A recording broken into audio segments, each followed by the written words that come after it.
And good afternoon, everybody. Gary Allen with you here on Main Street. We've got a great show this afternoon. Before I introduce our guest to you, just a quick reminder, we're on every Friday afternoon at 4 p.m. right here on the twitch.tv/drinks, jokes, and storytelling.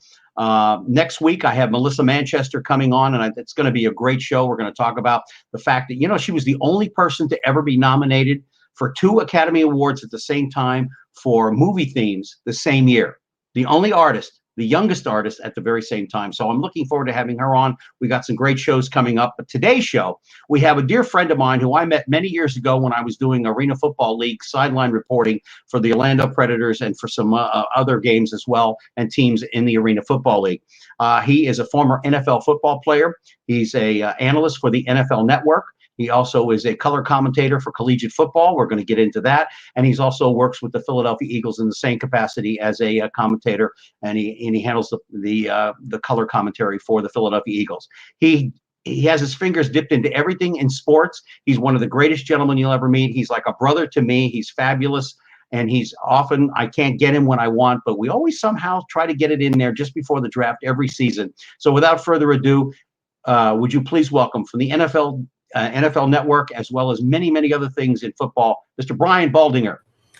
Gary, how are you, buddy? It's good to be. I'm doing fine here this afternoon. It's great to have you on. I know that I try to get you as much as I possibly can, but your time is very, very precious. But one of these days, you and I and Jaws are going to be on at the same time. Maybe with my show in Miami when I get down there. And that's another thing. I can't wait when we are neighbors again.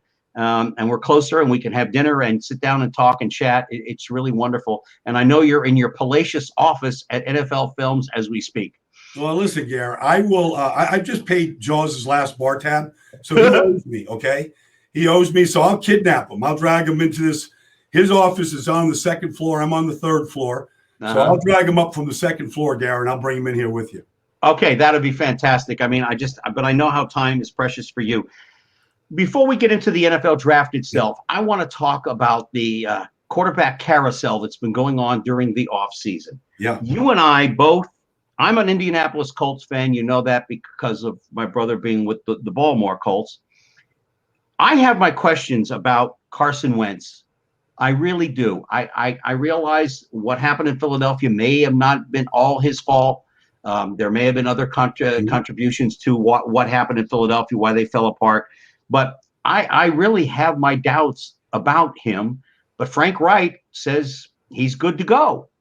Your thoughts? You followed the Eagles.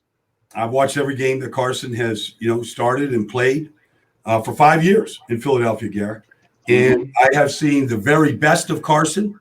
Most of 2017, before the injury, he was fantastic. I've seen the decline of Carson Wentz. And, you can talk about a lot of different things at play, whether the coach was the right coach for him, or the offense was the right fit, or the offensive line was being juggled. All that was true. The bottom line, though, Garrett, is quarterbacks can either throw the ball through the tire or they can't. Either they can hit a moving target or they can't. And Carson has struggled to do that over most of the last 2 years. You could say the offense was too simple. You could say a lot of different things. Either the quarterback can make the throw or he can't make the throw. And Carson struggled to make a lot of throws. He just did. And it really comes down to basic mechanics here. Quarterbacks, by the time they get to the NFL, they better know how to weight transfer, put the weight in the back foot, be able to, shift the weight, follow through, see the target. There's certain things that you've got to be able to do. And if you can't do those things, it's going to be hard to be consistent. And that's really what that position demands. It demands, there's a lot of other factors. Leadership and all these things are true. But ultimately, you become a leader and people follow you because you're good at what you do. Yes. And that's what Frank Reich has to demand from Carson. And I'm anxious to see if he can get back to 2017, style of play. I want to say hello to Polly Chaser and Richie. He was a good friend of mine. He's also the host. You've been on his show with Mark Riccondano, and they're very good friends of mine. So hi, guys. Nice to have you on board. I want to talk about somebody who I think the Colts should have gotten, and the Rams are very happy, and that's Matthew Stafford. Now, I know he was in Detroit, and I know he had a couple of good years, Brian. But by the way, somebody asked me why I don't call you Baldy, and I said because it's not my right to do that. And I call you Brian because that's how I know you. And everybody says, "Well, call him Baldy." I said, "No, I call him Brian. He's my buddy. He's like I a think brother the to only me." person still calling me Brian, to be honest with you, Gary, is my mom. Well, I want to be in there because you are like a brother to me, and you know that.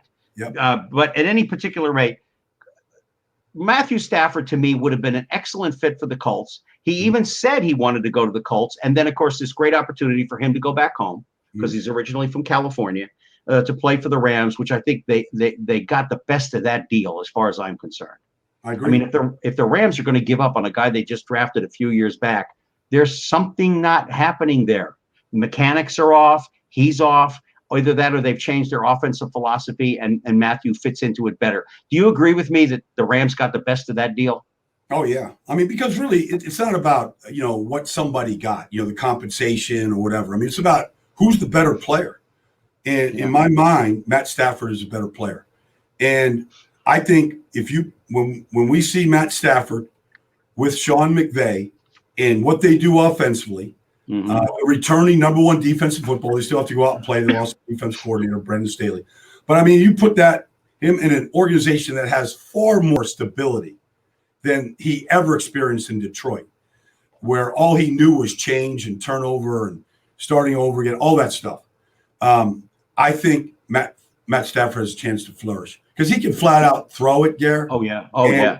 I mean, he can really throw it, and he's a good enough athlete. He doesn't have to go run for a lot of yards or anything like that, but he knows how to move, be able to avoid the rush. I mean, he knows how to play.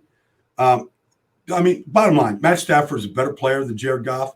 It's not to knock Jared Goff, but there was issues between Sean McVay and Jared Goff. And there was a lot of frustration being built, whether it was because of the turnovers, just not making the right throw, not making the throw that was there. It was building ever since the loss in the Super Bowl when they couldn't score a touchdown. Yeah. And Willie Mustard was 3. And so for 2 years straight now, Gary, there's been a lot of frustration in Los Angeles.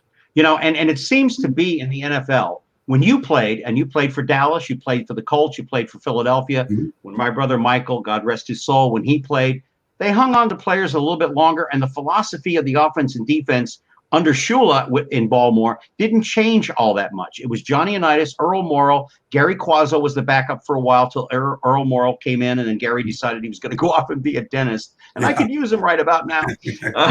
But, it seems like, we have this quarterback carousel, which is what we're going to get into as we move forward.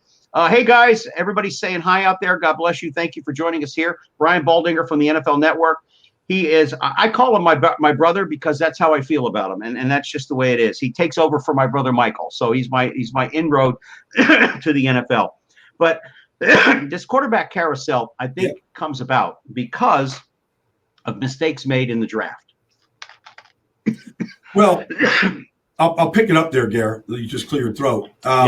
Look, when you make a mistake, now look, both Philadelphia. Okay, but look, the Rams in Philadelphia drafted number 1 and number 2 in 2016, Jared Goff and Carson Wentz, and both those guys got traded this year. So there's certainly a falling out with guys that were at the very top of the draft only 5 years ago. And so if you make a mistake at that position, the mistake doesn't go away. You might go free agency, stopgap. I mean, the Washington football team is still trying to fix it. Dwayne Haskins was not the guy. And a lot of people knew that. And it was apparent this year that he wasn't the guy. Taylor Meineke, Heineke was a better player. And Alex Smith coming off 17s was a better decision. So the mistake doesn't go away. But I'll also say this, though, Gare. This year, with Tom Brady going from New England to Tampa, we now saw where it doesn't have, like everybody always said about chemistry and timing, it takes years to build. If you have the right guy, and you plug him into the right system, we didn't know that Tampa was ready to win right now. But they were building a good team through the draft, a lot of good players, Mike Evans and Chris Godwin and Devin White. I mean, good players that they drafted, homegrown, and then you just put the GOAT right in there, and he led. And so I think other teams have looked and said, okay, in a quarantine world, no off season, this guy comes in. Now, look, he's an outlier. He's Tom Brady. There's nobody like him. But that being said, why can't Matt Stafford go to the Rams and really energize that team and franchise and give him a new lease? Or Carson Wentz in Indianapolis. I mean, we know that Chris Ballard and Frank Reich, it's about winning a Super Bowl in Indianapolis. Yeah, and neither one of them and Chris Ballard doesn't make many mistakes in the draft. He came from Kansas City, and he didn't make many. He helped build that team up. But you said something very interesting, the right system. Do you think a lot of times when they draft, as we're going to discuss with these young quarterbacks coming out, and you know how I feel about the guy who I think is going to be the best one of them all. But do you think some of the times these head coaches and GMs are like, if I don't win now, I'm going to be out of a job, or my ego's big enough to think I can just slot this guy in there. And, let's be honest. A lot of quarterbacks who come out of college that have had tremendous success in college don't necessarily do well right away at all in the NFL, mostly because they end up with bad teams to begin with, like Cleveland and Cincinnati and Jacksonville and Detroit and places like that don't really think of the overall picture. But great teams like the New England Patriots, although this year is an outlier with all the free agents they signed, and you look at Tampa Bay now and Kansas City, my guys, the Indianapolis Colts, they go about it in a methodic, homegrown style, which is, if it wasn't for how they screwed around with Andrew Luck, he'd still be there. So I think you're right. You're on target. The homegrown thing is great. Now, Fitzgerald isn't going to be the answer in Washington either. He'll win you 3 or 4 games during the season, but he's not the answer in Washington. So they're going to have to do something. But let me say something about Ryan Fitzpatrick, because he's a good football player. Yes, he is. But what Washington is doing is what I think other teams should try to do to really work around the conundrum that we're talking about, Garrett. Yeah. And that is, can these quarterbacks go to these bad teams and just fix them? No. We see them fail all the time. But what Washington is doing, they are building a beast. Okay, they have the 4th best defense in football. Chase Young was phenomenal. Cam Curl, the guys that they were, and then on offense, they've added Curtis Samuel to what they have right there, and so they're Antonio Gibson. And so when I look at Washington, whether they draft a quarterback or not, I don't know what they're going to do. I know this: Ron Rivera is building a good young team right now. Yeah. And whether Ryan Fitzpatrick makes it through the season next year, whenever they're ready to draft their quarterback, it's going to be a good team, and they're going to have a chance to have success. Yeah. Right away. And I think other teams should really look at that. I think a lot of teams are going to make a mistake here, Gare, in this draft. We're going to get to these quarterbacks, but I think a lot of teams are going to make a mistake by drafting these guys so high and then demanding from them so quickly. And a lot of them are not going to be ready to play. By the way, Angry Shih Tzu says to say hi to you. I guess apparently you hang out with a lot of dogs in your life, so he says to say hi. You said something very important. Frank Wright and what's his name in Washington, along with some other players. Yeah, these are ex-players. They understand the system, how it's built, how it works. You build on the lines, the D line, the O line. That's why the Colts suddenly got better, and Phillip Rivers was able to stand up more. They have a phenomenal. And boy, did I dog you about the guy out of Notre Dame because he went to Notre Dame and I went to the U. Oh, I was so angry, but now I love Quentin. Yeah, I love him. Well, look, I mean, Ron Rivera won a Super Bowl in Chicago, obviously 1985. Super Bowl shuffle. I mean, Jim McMahon. I love Jim McMahon. I played with Jim, but let's face it. Jim McMahon was not a great quarterback. He played on a great team, and he was a great teammate. So Ron Rivera knows it's not all about the quarterback. Jim was a great leader, and he was very smart. Oh, yeah. But he's not one of these guys like John Elway or Peyton Manning that can just, make all these throws and have all this command. But Chicago was so good on the defense, so good in their offensive line. I mean, I could still spit out that starting offensive line of theirs, right across the board. And of course, you got Walter back there. I mean, they were just a team that just took you. They should have won. They should have won 2 or 3 more Super Bowls if they hadn't become the great advertisers. Yeah, I agree. I agree that team should have won more than one. Dave Duerson lived in my building in Chicago. And I love Dave. God rest his soul. I loved Dave. He was so honest. And I used to run into Mike Tomczak and everybody else. And I met Walter once. I told him who my brother was, and he went, "Man, I'm glad he's not playing anymore." You know. But speaking of the Bears, they finally got rid of Mitch. Was that? I mean, is that a move that should have been made a couple of years ago? Well, you don't want to give up too soon, but I mean, look, he was the second pick in the draft. Okay, and he played 1 year at North Carolina, could not win the job. I had serious reservations about him when he was coming out of North Carolina. One, because he couldn't win the job earlier than his last year. Two, he only played 1 year. And then three, I just thought that wasn't a very good team around him. They had a good defense for a couple of years, but it wasn't enough. They got to a playoff game. They lost to Philadelphia with him. But I just thought it was tough. He just never threw the ball with good anticipation. He didn't throw. I mean, he just wasn't an accurate thrower. I just thought he had flaws. And then the other part, though, as much as they tried to cover those up and to disguise those flaws with, whether it was tempo or him running or it was the offense and how they adjusted, I mean, he wasn't very good at making any sort of adjustments. Yeah, they said that he was kind of a laid-back guy, and he really didn't take charge like a lot of quarterbacks need to be. I mean, I'll be honest with you, being a ball boy for the Baltimore Colts, when Johnny Unitas was talking in the huddle, if anybody said anything, he shut him up immediately, and Peyton wasn't far from that. Yeah. I mean, usually your quarterback is your ultra ego. Let's talk about Bill Belichick, the elephant in the room. For the first time in how many years, they went out the first day of free agency and went wild. They went wild. Yeah, they picked up two tight ends, Hunter Henry from the Chargers and Janu Smith from the Tennessee Titans. He was always a big believer in the two tight ends. He went out and got a couple new wide receivers, Nelson Aguilar, Kendrick Bourne, new receivers. He got a completely new defensive line. Yeah. He got he got linebackers like Kyle Van Noy to come back. But when you watch that team last year, and I did a breakdown on the NFL Network about their offense. I mean, literally, once Julian Edelman was hurt last year, I mean, there was no options. Maybe Jacoby Myers at times, receptions. But, I mean, Cam was their option number 1, number 2, and number 3. And they just didn't have enough juice. And so they had the money. The owner said, let's spend it.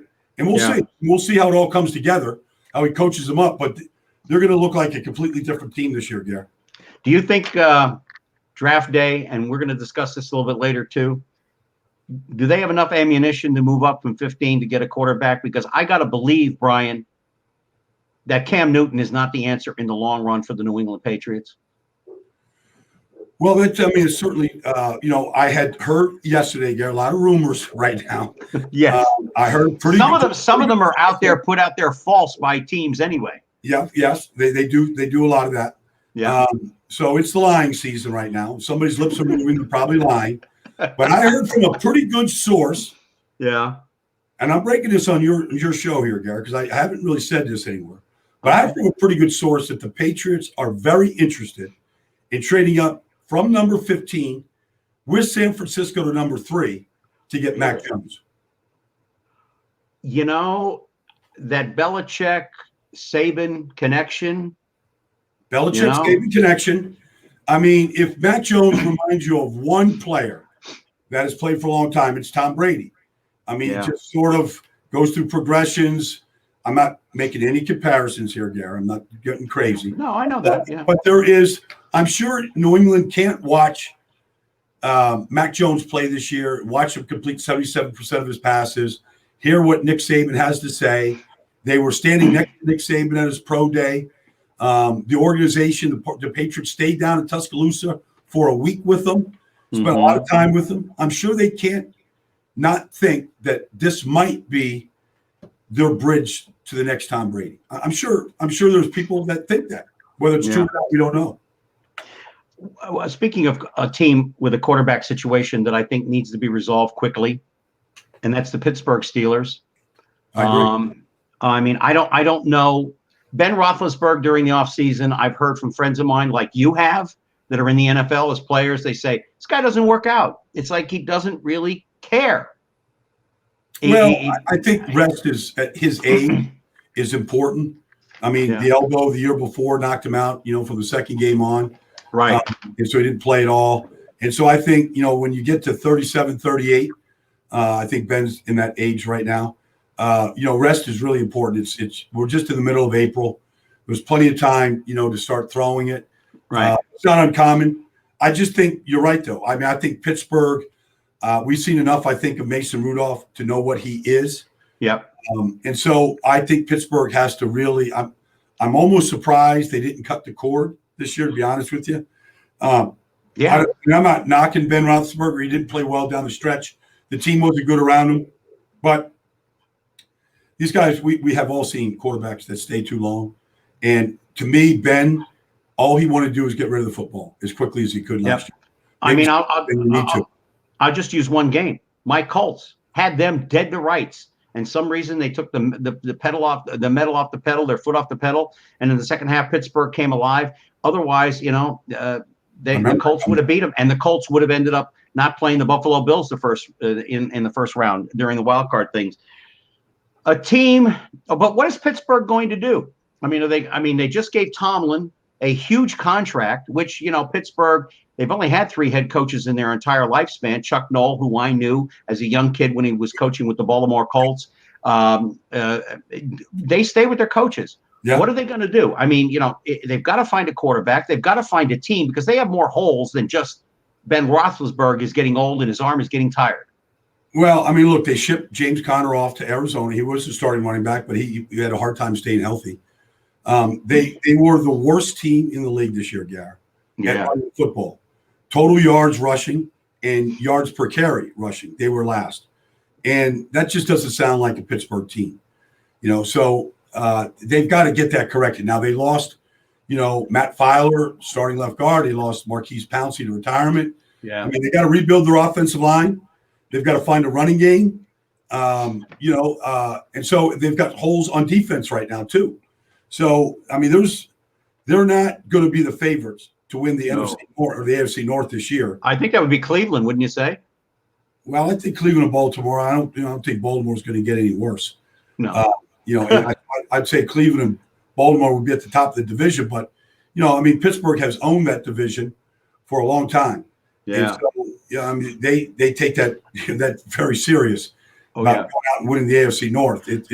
Cincinnati is only going to get better. So I think that. Pittsburgh right now they really have to nail this draft. They really do, whether it's the quarterback of the future, whether it's Najee Harris at 24 and getting themselves a running back, getting themselves a starting defensive end. There's a lot of things that they need, I think, in order to go really compete with Cleveland and Baltimore. You're listening to Mainstream. My guest is Brian Baldinger, NFL analyst for the NFL Network. I'm Gary Allen.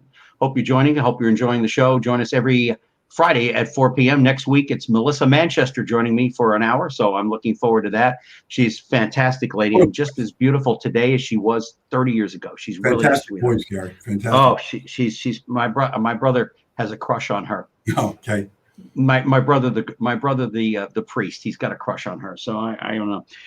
There's an elephant in the room, and it's called the Houston Texans. Yeah. What in the name of God are they going to do? This guy is under.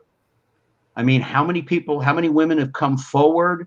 What are they going to do? They're a horrible football team. They've really fallen apart quickly from where they were a few years ago. Well, they've hired a new general manager, a new coach. All right. A lot of question marks about the coach. But the quarterback, look, you got to let the legal system play out here, Gary. I don't even pretend to know enough to think about any of these outcomes and the allegations that have come out, for the last 6 weeks. Yeah. It's not my position to really make any judgments about anybody at this point, so I won't. But look, Deshaun Watson said before any of this happened that he was not going to play in Houston, and I believe him. And so now he's, all these things are hanging in the balance. Nobody can trade for him. So, but there would be teams if he was cleared or exonerated that might. They signed Tyrod Taylor. Maybe they go to the draft and find a quarterback there. They got to start. David Culley's a new coach. I know David a long time. He's been a lifelong wide receiver coach in this business. I think he'll have a lot of respect but it's about wins and losses, and I think they will have a hard time competing regardless of what happens with Deshaun. Right. Some of the guys are asking some questions about what this team is going to do here and there. We're going to get to that towards the end of the show. The last 15, 20 minutes, we're going to talk about teams, the first 10, 15. And the Jets, I know, at 23, but the Jets have 3 first-rounders, do they? Or 3 picks in the first? They have 2, and then they have 1 right away in the second round. They have the second, 23rd, and 34th pick. Right. One last one on a team in particular. Is Jameis Winston the answer for the New Orleans Saints? Well, I think Jameis is going to get a good opportunity, but I know this, Gary. I mean, 4 years ago, if we were talking on this show 4 years ago, there was a lot of rumors that the New Orleans Saints were very interested picking at number 11 with Patrick Mahomes. All right, now the Chiefs, they knew that, and that's why they traded to number 10 in front of New Orleans to go take Patrick Mahomes. Mm-hmm. They are always in the quarterback hunt, always. And so not just because Drew Brees, retired, and not because they don't believe Jameis Winston can't do it. They believe in developing quarterbacks, period. And so Jameis will get that opportunity. He was there for a year. Mm-hmm. Just the way Teddy Bridgewater, had an opportunity, he stayed for 2 years. Yeah. And, got a chance to start this year in Carolina.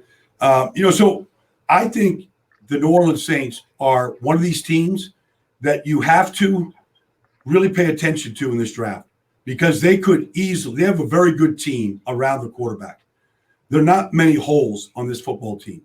They could restock a position, cornerback. It makes a lot of sense. There's a lot of things they could do.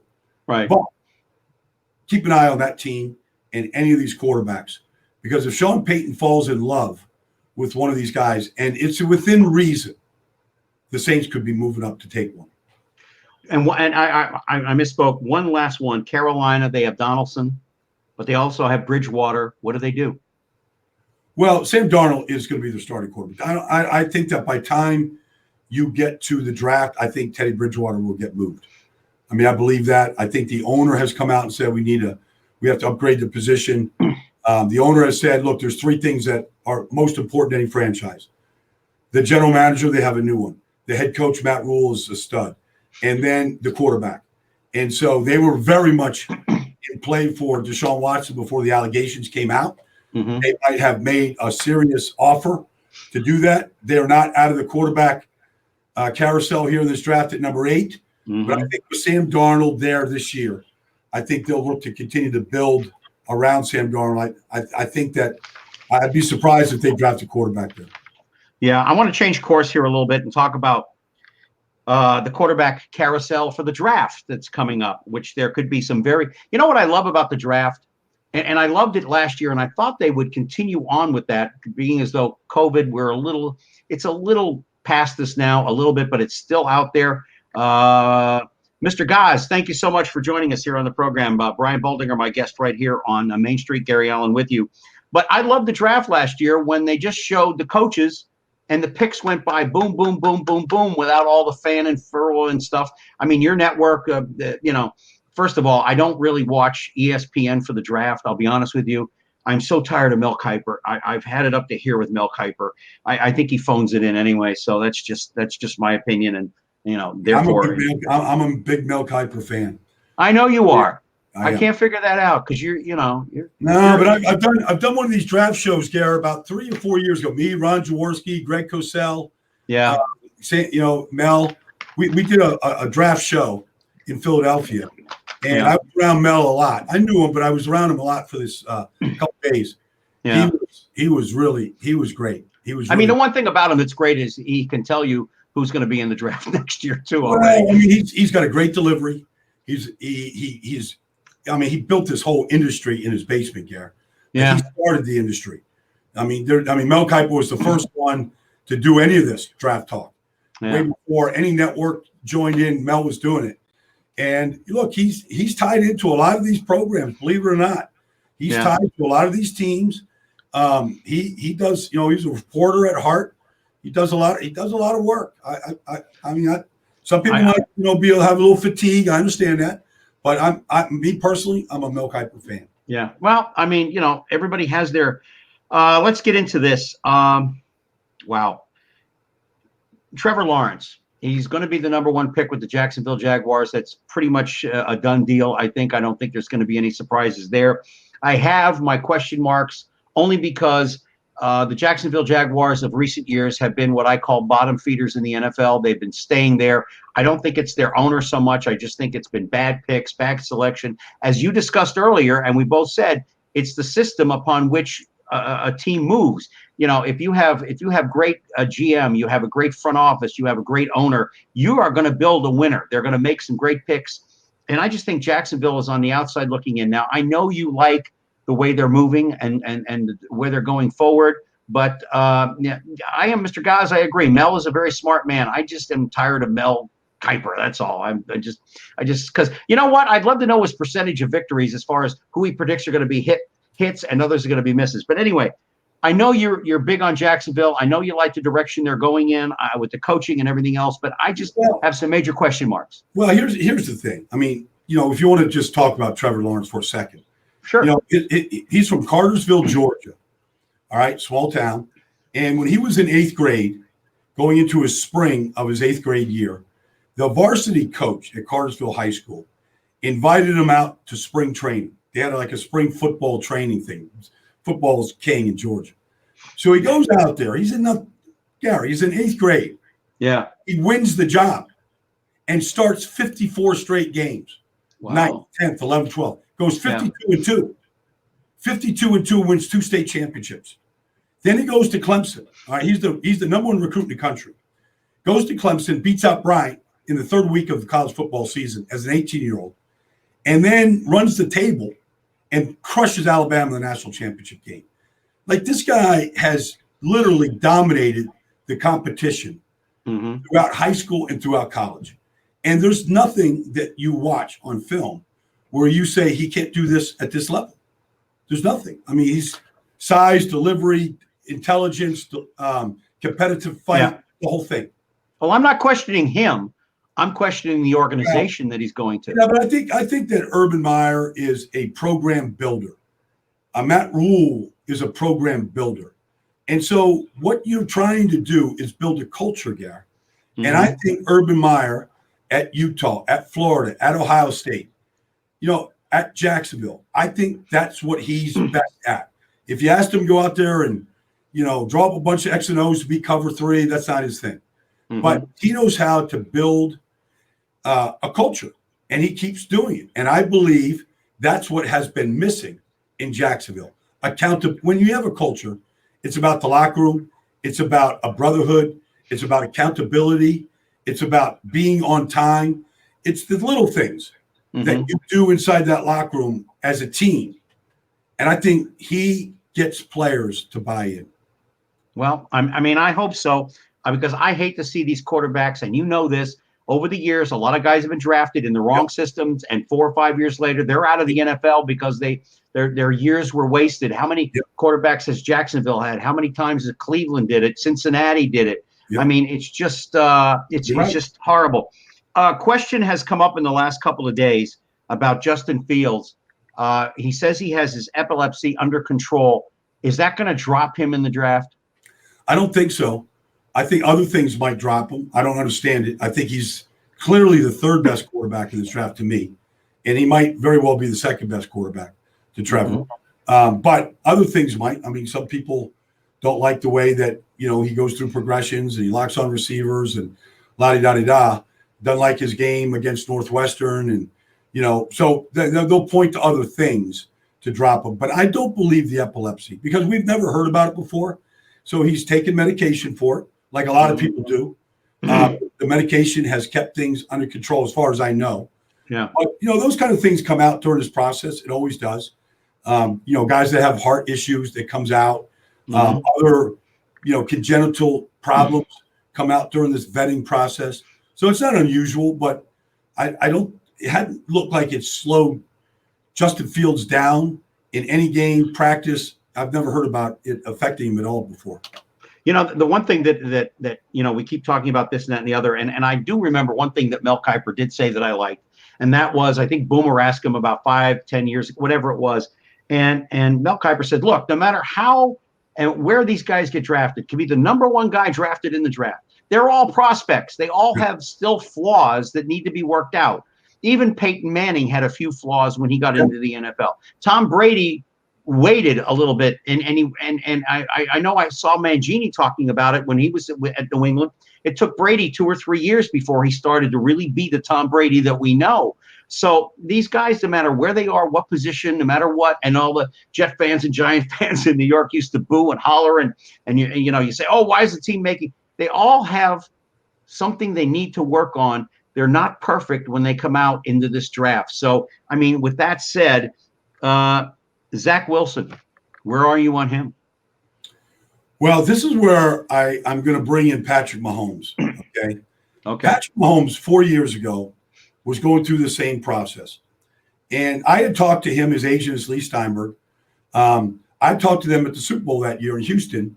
And Patrick, when he told me that he thought he could go somewhere in the second round. And I thought that's great. That'd be a great spot for him. Of course, Kansas City trades up, takes him number 10, and history has just been rewritten. But at that time, when a week before the draft, there wasn't a single analyst out there, and I'm not going to say any names, that didn't think that he needed all kinds of mechanical work to fix his mechanics. He's all over the place, Baldy. Like, he just wings it. He throws it up there for grabs. Like, he doesn't set his feet. Now, everybody wants to see somebody, all these guys make Mahomes-type throws. Can you throw it off? They say off-platform. Can you make off-platform? Nobody ever said off-platform throws before until Mahomes not just did it, but became MVP good at it.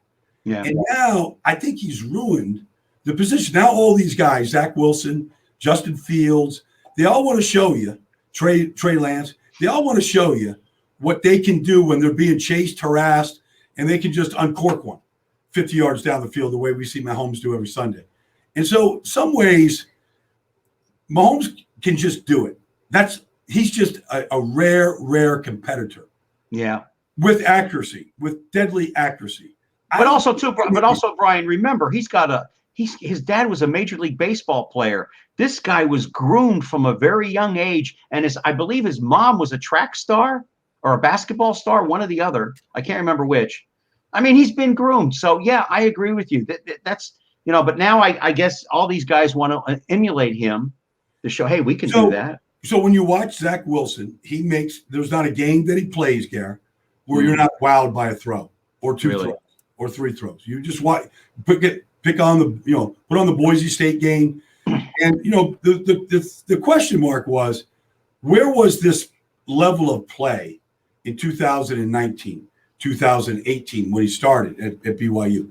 Well, he had shoulder surgery, he had labrum surgery.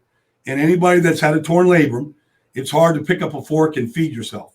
It's just hard. So he did have that repaired last offseason, and that was a big part maybe of the way that he threw the ball this year. But that being said, it's really a 1 year where he played at a very high level. And look, he's not a big guy. He's not big framed. So can he take a hit, a pounding that sometimes you got to do? The Jets, I believe, are taking him.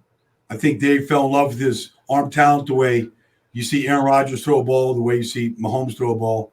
Right. So I think they're comfortable with Zach Wilson right now. Boy, I hope they better improve their offensive line like you talked about earlier. I mean, because that's the whole key. If your O-line, if my guys this year don't get a tackle, they might get somebody in free agency because their O-line is still pretty good.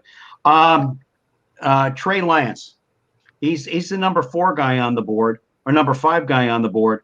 And then the number 6 guy is someone who I like a great deal. But Trey Lance, what do you think? He's out of North Dakota State. Yeah, North Dakota. Yeah, North Dakota State. He basically played whole year in 2019. He went 16-0. Yeah, won the national championship at his level. Beat James Madison to win the national championship. He threw 28 touchdown passes, no interceptions, and he ran for 14 touchdowns. Wow. He was a dominant player at that level. He played one game this year against Central Arkansas, and he was awful. If we were golfing there, we'd just take the mulligan. So, but I am not sold on Trey Lance. I'm just not sold. Right. 1 year at that level, I'm not sold. I see the arm. He can throw 50 yards with the best of them in this draft. He runs the ball really well. He's thrown, he's thrown less than 350 passes in his college. Wow.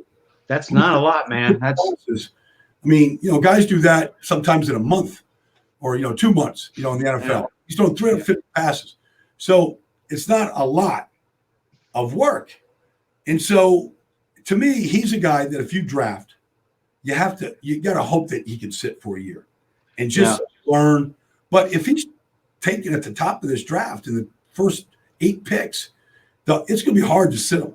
It just is. It's just the way it is. Fans want to see him. The owner wants to see him. Yeah. I don't think he's ready to go. Well, I mean, we're going to find out. Here's the guy, and we talked about it before the show. And I don't like the University of Florida because I went to the U, and I'm proud of going to the U. Even though you went where my brother went at Duke University, which, by the way, is a great university. Kyle Trask. I think this guy has all of it together. He hardly played in high school because he was behind the guy that's at the University of Miami as a quarterback. Yep. He's played a couple of years now in college ball. He's got a lot left in the tank. I've watched him throw. I've watched him command a field. I think this guy, and if he gets to the right team, boy, I would love if the Colts picked him as a backup for the future because I think this guy could really be the Dan Marino of this draft in the long run. I really do. Well, he can't throw the ball like Dan Marino. No, but what I mean is I think he's going to be the sleeper, the guy that people go, no, all right. I mean, on most boards, Gary, he's either the 6th or 7th quarterback. Now, it's not to say he can't be better than a lot of these guys that are rated in front of him right now. He's 6'5", he's 240 pounds. He's a big sucker. He's got a big, he looks like Ben Roethlisberger back there. Yeah. He's not very agile. He's not very mobile. Some people, dock him for that. But, just put on the Alabama game and watch that shootout this year. I mean, he was phenomenal throwing to Kadarius Toney and to throwing to Kyle Pitts and, all that kind of stuff. I mean, he made one big throw after another. But, he's got kind of a, when I talk to quarterback experts about him, they think sluggish, kind of slow. He's got to, have a little bit more pep in how he throws the ball.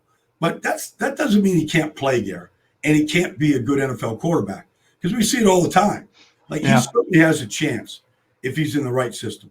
Yeah, I agree, and that's what I think. And then before we get to the top 10 draft picks as far as the different teams, what is Jerry Jones going to do? Is he going to move up from 10? Does he have the collateral to move up to 10 from 10? Well, look, if you want a player, you can get a player, Gary. I mean, we saw, Mike Ditka give up his entire draft to Ricky Williams one year. Yes. So, I mean, if you want a player, I think he loves Kyle Pitts. And I know he loves Kyle Pitts. Yes. So Kyle Pitts is probably the best non-quarterback in this draft. The flex tight end. Oh, he's an animal out there, Brian. He's unbelievable. He's a really good player. I forget what his wingspan is, but it's huge. Well, he's 6'6". He's a Philadelphia kid. He went to Archbishop Wood, not far from where I'm at right now. He's probably the best non-quarterback in this whole draft. So if somehow, I'm not sure how this happened, but if somehow Kyle Pitts got past Cincinnati and Miami at 5 and 6, Jerry Jones might be picking up the phone to go make a call. I believe that could happen. Do you think he'll try to trade up? Because if he gets to where Miami is, he's going to the Dolphins. Well, if he gets where Miami is, he's going to the Dolphins or to Cincinnati. Well, I think that too. Now, Jamar Chase is in play, an offensive lineman's in play. I think, Dallas needs an offensive lineman. I think they have to begin rebuilding their line. It's taken a lot of hits over the last couple of years, a lot of injuries, and Zeke Elliott has really struggled behind a bunch of backups that played last year. Dak's coming back from, just a shattered ankle. So, it would behoove them. So Rashawn Slater makes a lot of sense. But, they have a lot of defensive holes too. Pass rush corner. So I think they can really go in a lot of different directions if they just stay at number 10, Gary. I know you're very high on Landon Dickerson for Alabama, out of Alabama. You being an offensive lineman yourself, where do you think he's going to land? Well, Landon Dickerson is the most dominant offensive lineman I've seen in the draft since Quentin Nelson. All right, I mean, I put that out there since the day I started studying. What you need to know about Landon Down, he's had 3 serious knee injuries. Yeah. Okay. I mean, he tore his ACL this year against Florida, missed the rest of the season. Nick Saban has said, I think this is a quote, he's the best leader we've ever had in our program. Yeah. To sort of support that, during COVID, they shut everything down in Alabama, weight room, cafeteria, the whole thing. He built the weight room at his house, went out and bought all the equipment, went out and bought all the muscle milks, went and built a cold tub. They had 40 of their players working out at his house every day. Yeah, I mean, he's just that type of, he's that type of leader. I think he could start at center or guard for just about any team in this league. And I think the day whoever drafts him, their culture and how they build a locker room is going to improve as much as any player that can improve a culture. Yeah. Well, let's hope he falls to 21, and who's at 21, because that would be fantastic. Who's the first player, non-quarterback, coming off the board? I think it's going to be either Kyle Pitts or Jamar Chase. Jamar Chase, the wide receiver from LSU. Yeah. I think he did not play this year, but he was the Blitnikoff Award winner in 2019 for an undefeated LSU team. And if he'd come out of the draft last year, he wasn't eligible yet, he's too young. But if he'd come out of the draft last year, I think he would have been the first receiver taken. And Alabama's got a couple of great receivers coming out too, besides Jerry Jeudy that came out last year, which he was doing great. Okay, we've got about 15 minutes left in the program. Brian Baldinger here on Main Street. Gary Allen with you as we are at 4 p.m. every Friday afternoon. Hope you are enjoying the show. We're going to forget the Jacksonville Jaguars at number 1. We assume it's going to be Trevor Lawrence. The New York Jets, you're thinking is okay. Zach Wilson at quarterback. I think I'll break this on your show here. Okay, no second. Story. Okay, I believe his family has either bought or are looking for a house in northern New Jersey. Really? Yeah. Well, you got one for sale. They're from Utah, so you don't see a lot of Utes shot in northern New Jersey, just because they think it's a garden state and you can grow nice flowers here. Oh, well, hey, listen, you got a flower garden. Yeah, I do. Yes, I do. You have a beautiful flower garden. But the Jets aren't drafting me with the second pick, so okay. 49ers from the Dolphins, but you say that there's going to be a trade here, possibly. You're getting the wind of a trade. Well, I'm hearing that the New England Patriots could very well be interested in trading up to San Francisco for Mac Jones. They would only trade up for one player, to Mac Jones. Now, I think San Francisco is very, very interested in drafting Mac Jones. They have not said that. John Lynch, Kyle Shanahan, Jed York, the president, they have been very, very tight-lipped about what they're going to do, but they did trade up from 12 to 3 with Miami. Take a quarterback. I thought all along they were trading up to get Justin Fields. The more I hear, the more I listen, the more reports that come out. It's not for Justin Fields, it's for Mac Jones. So you could have 2 teams at number 3, potentially, vying for the services of Mac Jones. And that brings us to the Atlanta Falcons, who they have Ryan. They're not going to go for a quarterback. Could this be where Kyle Pitts comes off the board right away? Very much so. It could very easily. They've got a new general manager, a new head coach. Arthur Smith coming from Tennessee, the new head coach. Always had, a big 2 tight end system in Tennessee. I could very easily see them take Kyle Pitts. It makes a lot of sense. However, they have a lot of holes on that team. I don't believe they're going to draft a quarterback at number 4. In fact, I know they won't. Yeah. Now, could they trade back with somebody that wants to get to number 4 to take a quarterback or Kyle Pitts, and then they would take the phone call and to see just what is being offered. But if the offering isn't, some kind of king's ransom, I believe that they would take Kyle Pitts there at 4. Is this a place, if Jerry Jones can't make a deal with San Francisco, is this a place where Jerry would make a phone call immediately to Atlanta and go, hey, we'll give you our number 1 this year and number 1 next year, and let's make a deal? It could. I mean, if he's that in love with Kyle Pitts, that could happen. I mean, yeah. Kyle Pitts is a game changer. I don't care where he goes. He's going to be a game changer. I mean, I watched him play at Florida now for a couple of years, and the guy is he's just a brute. He's just real. He's the Quentin Nelson of a tight end. I mean, the guy just never gives up. I mean, Quentin, after the runner has already been knocked down, he's the first one to pick him up on the other end. I mean, and I didn't like Quentin because he went to Notre Dame, and that was a kind of a silly thought on my part. Cincinnati Bengals, what are they going to do to bolster that team? I believe they're going to draft Jamar Chase. They probably should draft an offensive tackle here, but I think Joe Burrow is going to. He was teammates with Jamar for 2 years. I think he's going to. I think he's going to pound the table for Jamar Chase. Now, people will say Penei Sewell. Yeah, I'm not as high on Penei Sewell as what other people say. I just see him on the ground too much. Yeah, I see a guy that really needs a lot of technique work. I'm not sold that he's just going to be their Anthony Munoz for the next 10 years. And that's what people want to say in Cincinnati. And that's fine to say it, but they're not watching the same games I'm watching. And by the way, folks, this gentleman played offensive line. Show him your hand, Brian.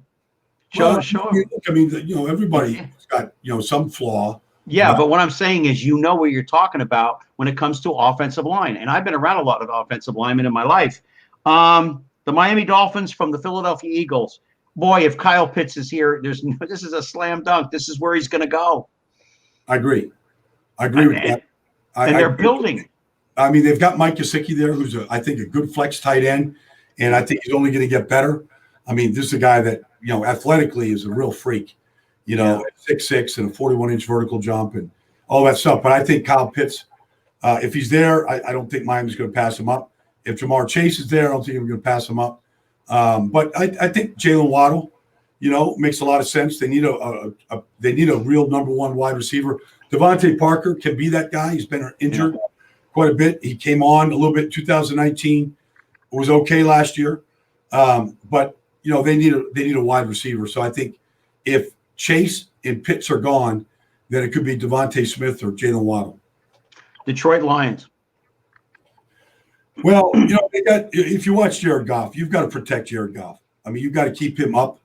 And so I think Rashawn Slater makes a lot of sense in Detroit. They need corners as well. I don't think Jeff Okudah was worthy of a third pick in the draft last year. I think he struggled. I mean, maybe he's better in his sophomore season. But I would say that offensive tackle is certainly in play to upgrade the offensive line. I like DeAndre Swift, the running back. So I would do everything I could to help out Jared Goff there. The Carolina Panthers. They've got new quarterbacks. They've got they have couple of quarterbacks. They have some other problems. What do they do to bolster that team? I think they could go offensive tackle here. It make a lot of sense. You're going to get one of the best running backs in all of football, Christian McCaffrey, coming back this year. Yeah, most of the season without him last year. I think Sam Darnold. His problem in New York. One of the problems in New York is that the offensive line never got built. But Slater or Sewell make a lot of sense here with the 8th pick. And so I think knowing Matt Rule like I do, right, to beat you up in the trenches. I think that's kind of the direction I'm getting that they want to go. Just upgrade that up the wall up front. If they don't go offensive line, is it possible they could go for one of the North Carolina backs and bring them in, or a wide receiver to complement Darnold to give him some weapons? I don't think they would draft Javonte Williams or Michael Carter at that spot, the two North Carolina running backs. I like both of them, but that's awfully rich to put one of those guys in right now, especially with you got McCaffrey there, who is a real workhorse to begin with. Right. But look, they've lost Curtis Samuel, to free agency. Maybe adding more speed on offense would to go with DJ Moore and Robbie Anderson might be a good thing. Mm-hmm. If Pitt somehow dropped, that would be a no-brainer. So I think they'll have plenty of good options there with the 8th pick. Denver Broncos. So there's a lot of speculation that Denver is a team that could trade up to go get a quarterback. Mm-hmm. They're doing their homework on it. I don't think anybody in Denver is sold on Drew Lock to be the future. So this is a team that could easily trade up. They've got a new general manager. But look, if you look at, the head coach and what he's had some great defensive players. Yeah. Maybe Micah Parsons at middle linebacker makes a lot of sense there. Yeah. Yeah. An offensive lineman makes a lot of sense. For that team, they're going to. So I think those are two considerations if they don't trade up for a quarterback, or if they stay and one of those quarterbacks are there. If Trey Lance or Justin Fields would be there, I don't think that they would hesitate in taking a quarterback at that spot. Okay, we've already talked about the Dallas Cowboys. They're the number 10 pick, and then I have another final question for you. But the Dallas Cowboys, if they stay at 10, they could go for wide receiver because there's going to be plenty of them available at that point. Now with CD, now they've got CD Lamb. I mean, they're deep at wide receiver. Okay. Yeah, But if they don't get Kyle Pitts, they got to do something for weapons. Well, I think the offensive line needs an upgrade. Yeah. Zach Martin got hurt last year. Tyron Smith got hurt. Travis Frederick retired last year. So right. I think offensive line, but defensively, look, they've lost Cheeto Awuzie. They've lost Byron Jones in back-to-back years at corner. They can line up with three corners right now. Patrick Surtain certainly makes a lot of sense there. Yes, a friend of mine. Yeah. He paid for Michigan. Makes a lot of sense, at that spot. Yeah. So I think there's a couple defensive players now. If Dallas somehow does not take a defensive player, and none go, Gary. Yeah. We've never had a draft in the modern era since 1967 where a defensive player wasn't taken in the top 10 picks. And we may see that this year. Wow. We've got just a couple of minutes left. And by the way, Brian, stay on after the show is over with. I'll just talk to you for a couple of minutes. Yeah. Thank you, by the way, for joining us here on Main Street. And thank all of you out there for doing it. Surprise picks. A team is going to screw it up, but royal. Who is it? Well, I don't want to jinx it. Philadelphia screwed up last year by not taking Justin Jefferson and taking Jalen Reagor. Right. We got to see. It's hard to say. Who's going to make a reach that, frankly, they could have waited to the second round to draft this person? Well, look, I think if somebody, I don't know, if somebody takes look, Jalen Phillips or Greg Rousseau are two defensive ends that have first round talent. They played one, both from you. They've both only played 1 year. So they're very green. They're very raw. And you've got to be very patient. They both show talent and they have the right frame and movement and all that stuff. But I have a feeling that one or both these guys are going to be overdrafted, Gary. They're going to need time to develop. I just don't believe that they're ready to be an impactful edge rusher like a TJ Watt or somebody like that right away. One last question before we go. What are my guys going to do at 21? Well, I think there's a giant glaring hole at left tackle with Costanzo retiring, and they didn't address it in free agency. So there's a lot of tackles in this draft. There's there's Darrisaw from Virginia Tech and Tevin Jenkins. There's a lot of guys out there. Ali Vera Tucker played left tackle at USC this year. I love him. So to me, if Indianapolis wants to continue to run it with Jonathan Taylor and all the guys there, and if they want to, if they want to continue protecting the quarterback as well as they have, a tackle makes a lot of sense for me with Indianapolis. And they do things right in Indianapolis. They don't play around. A couple of years ago with a guy that you and I both didn't understand how he got the job as a GM anyway. But anyway, Brian Baldinger has been with us for the hour. It has gone by. I want to thank Brian very, very much for joining us here. Brian Baldinger from the NFL Network. And I want to thank all of you out there for joining us at 4 o'clock on Fridays, every Friday afternoon. And next week, Melissa Manchester joins us, and that's going to be a whole lot of fun. So until next week, I thank you so much for taking the time to join us here. Brian, thank you very much. And until next week, take care of yourselves and each other.